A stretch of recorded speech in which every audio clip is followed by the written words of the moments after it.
8th time of the Blizzard ANZ HGC qualifiers for Season 4. My name is Kit Fox. I'm your host for this evening and throughout the entirety of the season, and Skimmy and Vandy are your casters. We've got an A1 team, especially with Producer Crisis behind the curtain and Grumpshot and Avexium on admin duties. Give them a quick shout out because they do a lot of work behind the scenes, making sure that everything runs super smoothly and that the games are completed with minimal hiccups. So if you have just joined us, we have seen some amazing games on stream tonight with the Nomia lads coming up pretty damn well against Darksided there in that game. It wasn't as clean cut as we have come to know from Nomia, but hey, they got the win nonetheless, taking the advantage. But now it is Darksided's turn to choose the map or have the first ban. Let's see what they decide with. And before I pass you back to your faithful casters, Skimmy and Vandy, for the last time, potentially the last time tonight, type exclamation mark GS Hots into the Twitch chat to get your hands on that Garrosh bundle, thanks to Blizzard ANZ. The other game that's going on at the moment is Crimson Esports versus Ground Zero, and it looks as though Crimson have actually come out with the win, knocking out Ground Zero. So Ground Zero will have to come back tomorrow and re-qualify, with Crimson taking seed number 4. The other game that is going on at the moment is NMD versus Ethereal. The winner of that will take seed number 3 and get basically a week to practice and strat up against, they're going to be coming up against Nomia and Darksided regardless of the winner of this match. The winner will take seed number 1. The loser takes seeds number 2. It's not all bad for them, but without further ado, I'm going to pass you back over to ANZ's best, Skibby and Vet. Absolutely there, Kev Fox. We're going to jump into this one. And yeah, as you mentioned, potentially the last one of the day. But yeah, in terms of the choice here, we see Darksided went for the first pick. So giving that map pick away to Nomia, who have opted for Sky Temple. Now, one good thing for the viewers, right, is this map won't last 30 minutes. They do have those temples, which will punish you.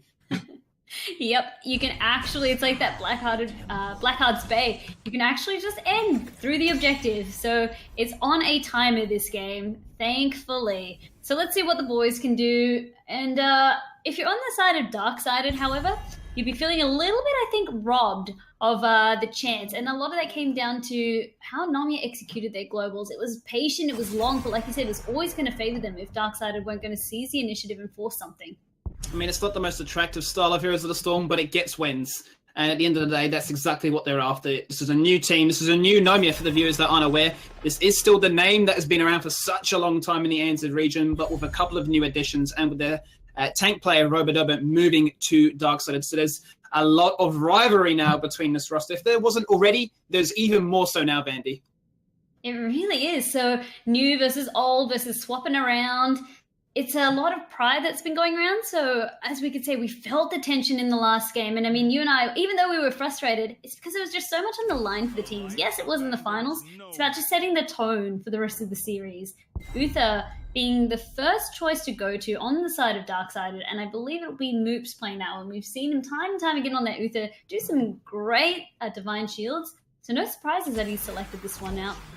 I mean, let's talk about this map as well. Once again, it's a map that requires a lot of brawling potential when you're around those temples to get those shots, to get the ability to siege through and find those win conditions. But also globals, once again, are such a high priority. To see no Tahaka in that first rotation. I mean, let's talk about another angle as well. The likes of Illidan. Both teams love to play it, both Fat94 or Rio for the new roster, as well as Haki. And Abathur as well, another pick which can really come into its own. These are picks that are surely going to be coming out, if not in the first rotation, definitely in that second phase. Yep, especially because the bans that were chosen were the Tassadar Oriole, stock and standard now, removing the supports, really, I guess, breaking up the Holy Trinity. So Tassadar's too good to let through. We've seen a lot of respect bans and a lot of, I guess, justified bans coming out. The one time that he did go through, we saw John doing a lot of work on him. So neither team making a mistake there. Nomia, though, they take away the Arthurs. They get the Greymane again. They were quite happy with their performance on Greymane. They're good buddies. You can actually continue to dive in their Arthurs. He locks them up with that Frozen Tempest. But one of the globals has already been taken out. And this is the Genji. Genji and Uther go hand in hand. Absolutely, yeah, absolutely. Dahaka for the global pressure, giving them so many problems last game.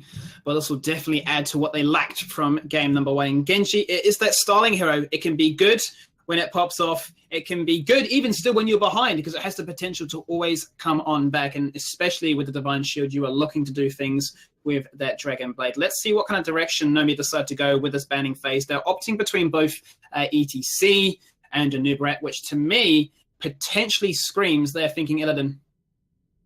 I think they are with Nomia, especially because they let the Genji go through.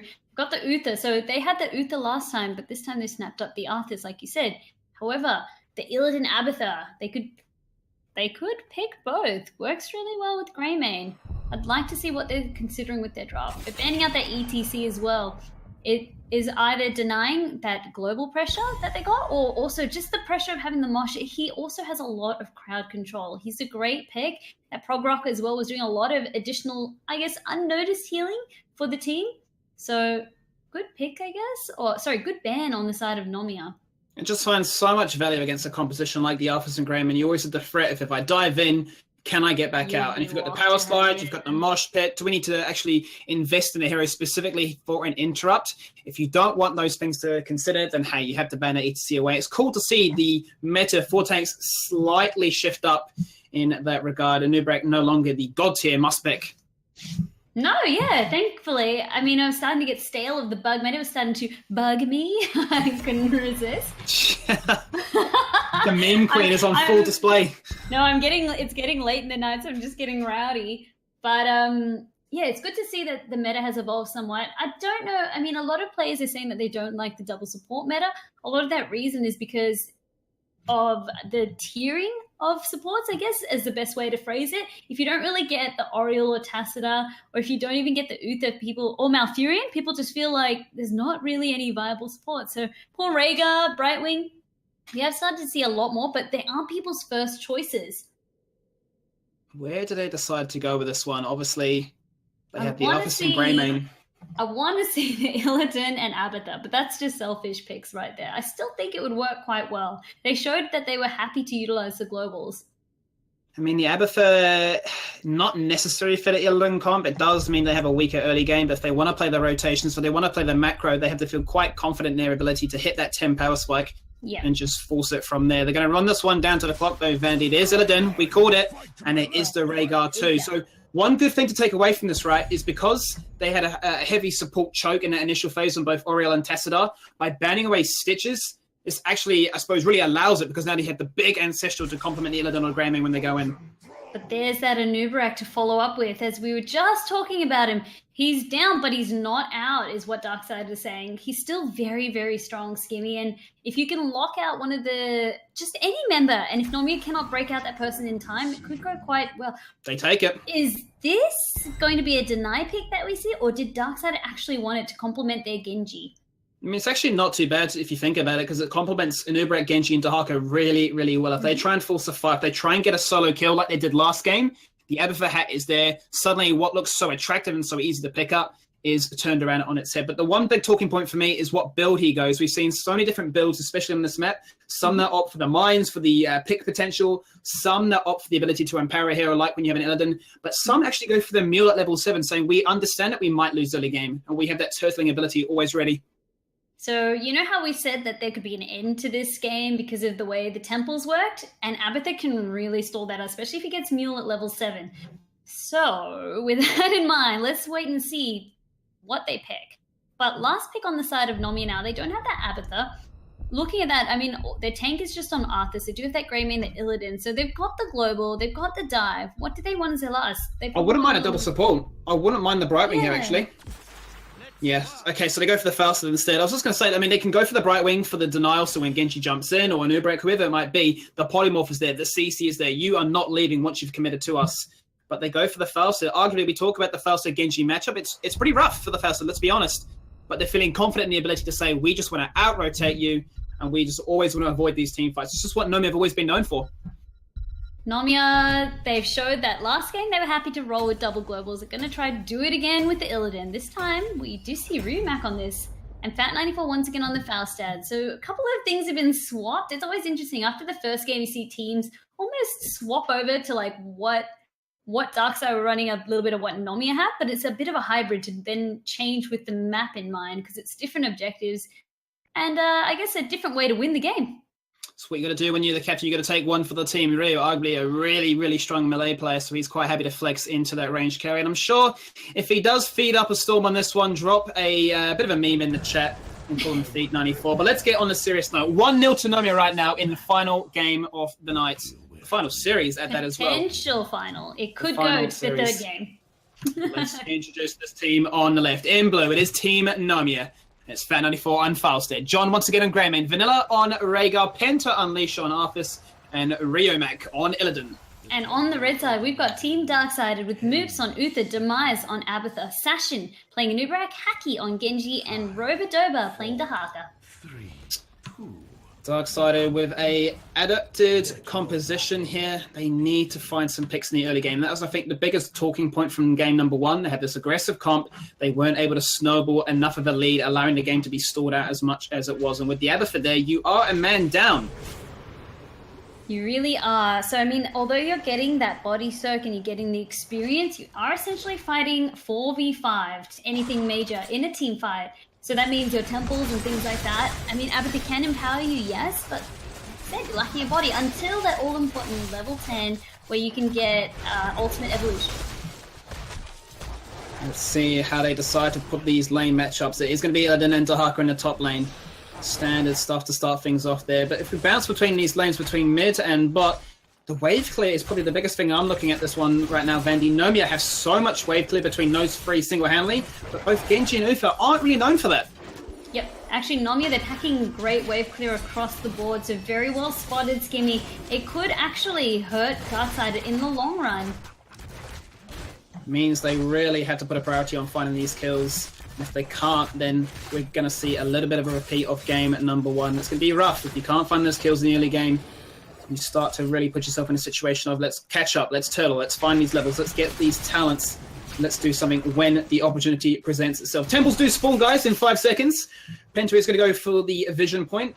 Very necessary if you're going to go for that middle one. You need all the control in the world. It really does, and it just... You're going in blind unless you do have it, so if you want to capitalize on that middle one, it's pretty much a must-have, otherwise you put yourself at a bit of a disadvantage. Sashin is trying to zone off. Penta and Vanilla on the point, now he's finally joined by Moops and Haki. It's a bit of a stalemate though. Look, Penta is also trying to do the same, bullied out, but it is Ryumak that falls. But look at that, Fat94 abused that, and this is what Falso is really well known for, being an Abatha hunter. He says, cool, if you are going to force that 2v1, if you are going to try and do what we did to you last game, sure, the Abatha hat works, but hey, I can catch you. When you're busy doing that, you're distracted and I can get a kill. It's great to see. That's Nomia. They're reading the game. They know how to play these matchups. However, this does allow some sneaky shots by Robodoba to go on that top temple. We can see Darkside, they capitalized the middle temple. They've pretty much capped all that. It's now going to be a fight for this top temple that's left. Yeah, Session jumps on in. He's got the hat on him. He's looking to try and do something. But this is the weakness with Anubrak. When he jumps on in, he cannot jump on out. And everybody piles on top of him. 4 boys ready at a moment's notice. I love that, Skibby.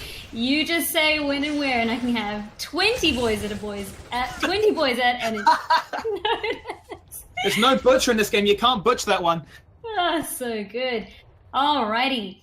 So, okay, I was just looking at the build. We were wondering what build was Abatha going to go this game. So by looking at what we've seen picked up on the first 2 talents, oh, behold the phone. Robodoba got picked up in the top lane here.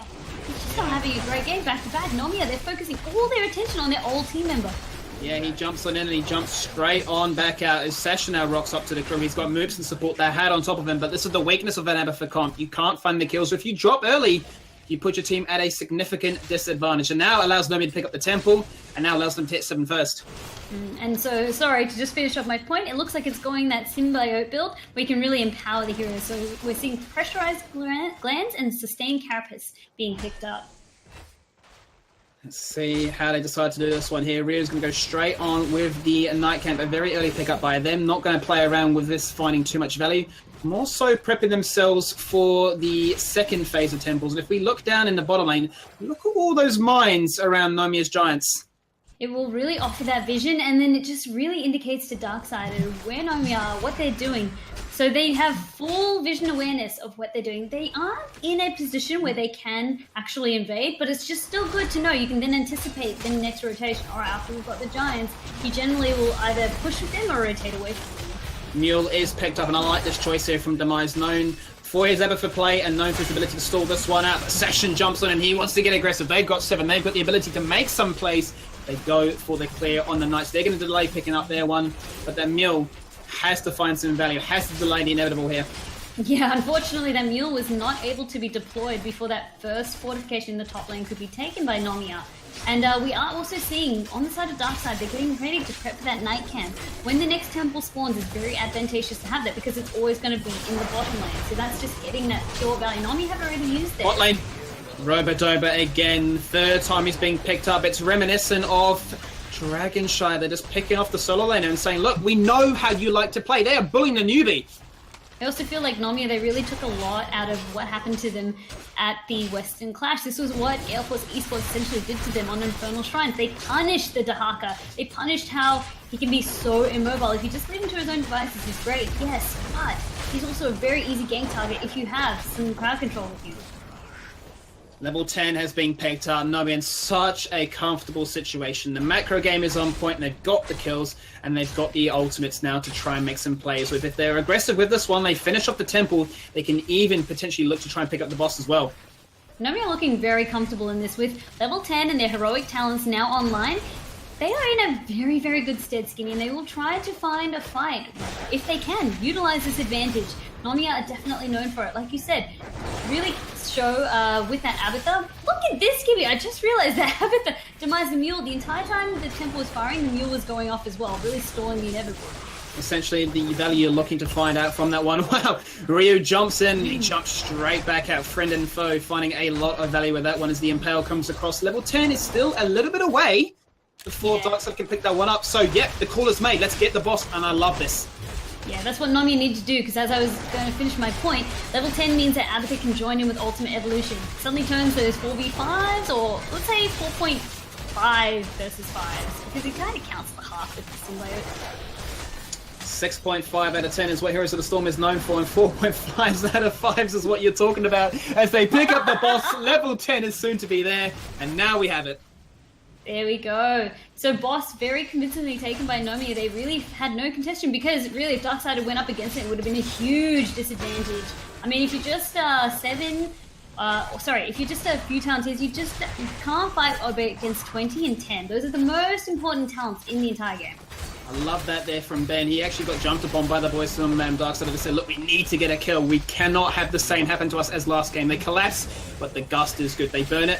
Arguably a good trade for them because the boss is now going to keep them distracted. Nomia can gain more control of the map as they rotate through both mid and top and establish now a healthy 2-level lead.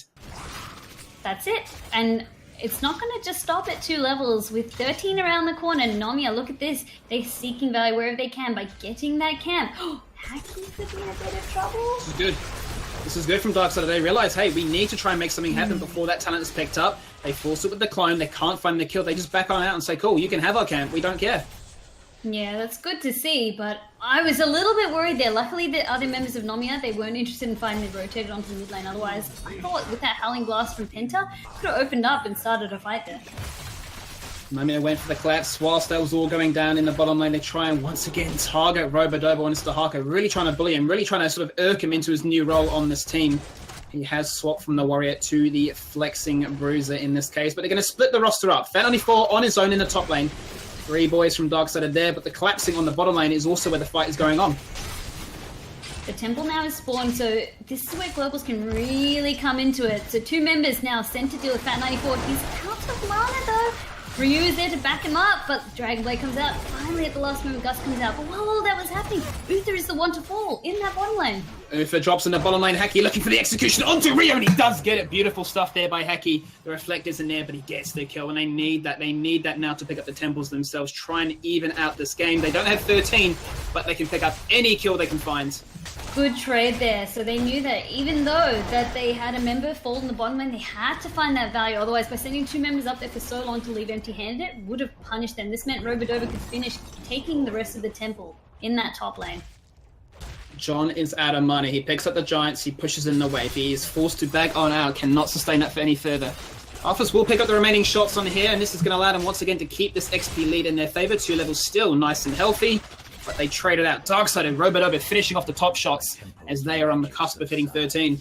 I really like the way Nomia is playing this. I mean, generally when you have that Abathur, you need to be ahead in terms of experience. Otherwise, Abathur can feel a little bit of a dead weight. Yes, he still provides utility in terms of mines and that symbiote, but a big reason why you pick him is to get that experience, to snowball it. And so Hacky now in the middle lane. He's going in on Penta. Cocoon actually has gone out. We see John trying to break out Vanilla. Yeah.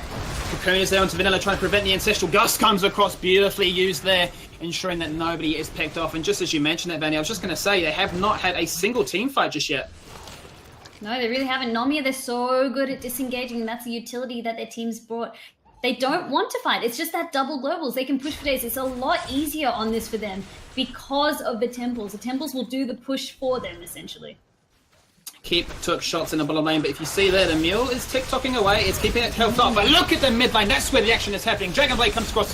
Divine Shield at the very last second onto Session, looking to stay alive, looking to find a kill. Burrow is used on Robodover, but he is the first one to fall. Now Darkseid are all so low. Assassination, execution, triple kill, quad kill. Only Abathur lives, and that is a clone. Oh my goodness, the amount of resources that they spent into Vanilla, the amount of time that they spent into trying to get Vanilla. He even got the heal off. He didn't mind if he was going to fall. It had just allowed Nomia to really mop on up. And a lot of that came by taking the fight when Nomia was so far ahead. Mule being deployed. Once again, it won't be enough. Not with Ryu and Fat hammering out. Then he spots it. He says, this is what I think of your Mule. Hammering goes out. Hammer goes across it, splats in a heartbeat. The keeper's picked up. 16 is there. They get the decisive team fight. As we're talking about nothing happening, they make something happen. The Gus is the disengage. This is just Nomia saying, no, this is our game. This is how we're playing it. You have to play it our way. I'm actually surprised that Darkseid picked this. I mean, I know Darkseid would also enjoy this, but this is arguably as well one of Nomia's stronger maps. So very, very interesting. I'm sure Nomia, they banned out Tomb of the Spider Queen, so it wasn't available on the board. Might have frustrated Darkseid a bit. That is their go-to map, we know. Their map of choice. Hacky leading the charge here. Yeah. Oh, and he wants to get aggressive. Unfortunately, the Swift Strike wasn't enough to stop the camp from capping. It's desperate times right now for Dark, so that they have to make things happen, regardless if they're on the same talent tier or not. They need to find some kills, start to try and stagger those deaths. Yes, it's 12 minutes into this game, but anything they can pick up is a blessing in disguise. But because the fort is still standing, Rio is quite comfortable just to pick that one up and get out of there. He is. Vanilla getting chased now by two members. He's getting chased by the Warriors. Now we do see Hacky joining the fight. Yeah, Cocoon is there, however, they make sure they try and turn it around. Fat 94 rocks up to the place, says, how's that going? He gets the Gust. Only Genji alive, and he gets the execution. Beautifully executed on top of that. But Genji is gone! Ryu says, not today, buddy. He gets isolated, he gets hunted, and he gets dragged away. He gets counter-collapsed upon with now Ryumak dropping. It's now going to be up to the rest of the team members. They don't have enough damage, though, on the side of Darkseid. The out of steam. Moops is the next one to fall. Robodover, the only one. Moops against the world. Robodover has to retreat. And Demise. Oh, poor old Demise. He's got his Mule there. He's looking to do whatever he can to try and sustain this one. But the bad feeling about that, Vandy, is now they hit 16. And can you imagine how different that fight could have been? So close to it. And this is the sort of executions you've got to take. It really is. So Vanilla, he dropped quite early onto the fight. That was definitely what they wanted to happen. Fan 94 very low, getting bullied with Robodover plus the symbiote in that mid lane. It won't end in a kill though. So once all the damage is gone, you can just see it's just awkward for Darkseid. They just didn't have enough gas in the tank to finish the deal.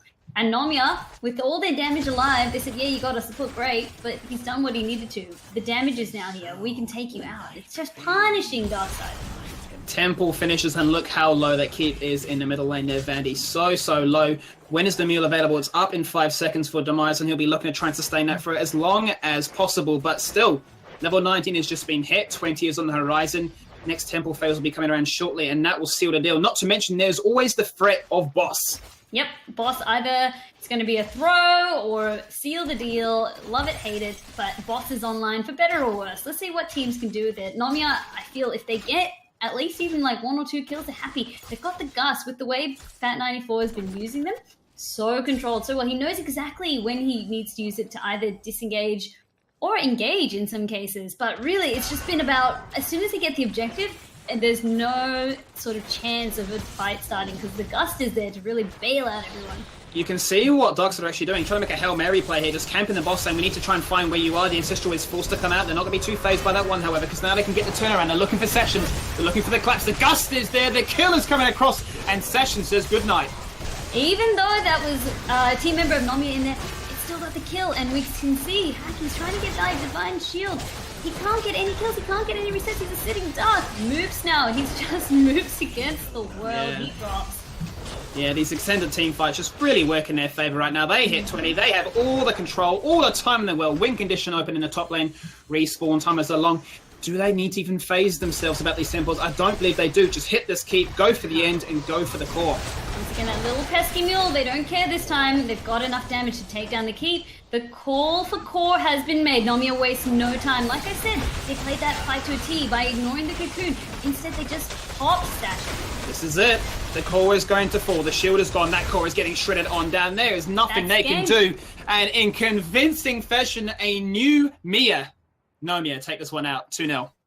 Nomia have now been, I guess, what is it? Competition certified. They are good to go. The new roster is looking as healthy as ever. And they do manage to take the series away from Darksided in a 2-0. They've picked up their license. They're saying, look, this name alone has so much experience behind it. Their legacy lives on. They start this series off 2-0. They start off week 1 of season 4 for the ANZ HGC in convincing fashion, and we look forward to seeing how the action unfolds. But that's it from myself and Vanny. Back to Kitfox to round out the rest of the evening. Thanks once again, Skimmy and Vandy, for a marathon casting event this evening. And was that Nomia finding their stride again with their new lineup, or did that 30-minute game just take its toll on Darksided? I'll throw that one out at the chat, let you guys decide. But nevertheless, Nomia coming out 2-0 victory over their closest competitors, DS. They will take number 1 seed coming into next week. It's not all bad for Darksided. They pick up seed number 2, and they are also joined in the upper top 8 next week by NMD and Crimson Esports. So congratulations to those 4 teams. Every other team will have to come back tomorrow for the qualifying stages and get their crack on again at the top 8 next week. So ladies and gentlemen, just before we take it out for the night, we do, of course, have that Garrosh skin bundle to give away, thanks to our friends over at Blizzard ANZ. We've been harping on about it all night. Twisty was the lucky winner of the first bundle, but now we're going to draw that second bundle. So what our producer is going to do, he is going to rattle the cage a little bit. The raffle is now closed. The raffle is now closed. You have to be a follower of the channel to win, and Sukra is the lucky winner of that raffle. So congratulations to both Twisty and Sukra, as well as Nomia, Darksided, NMD, and Crimson Esports. Thank you so much for joining us, ladies and gentlemen, from the bottom of our hearts. ANZ HOTS is just growing from strength to strength. 172 viewers. I believe that's a new record without the assistance of somebody's bots remain unnamed. We do have a big frowning policy on those. But once again, congratulations to everybody. Thank you so much for joining us. So on behalf of the play-by-play cast, Skimmy, the analyst, Vandy, admins, Grumpshot and Avexium, producer, Crisis, and me, your host, Kit Fox, thank you so much for joining us, and we look forward to the pleasure of your company tomorrow for the qualifying stages of the Blizzard ANZ HGC qualifier.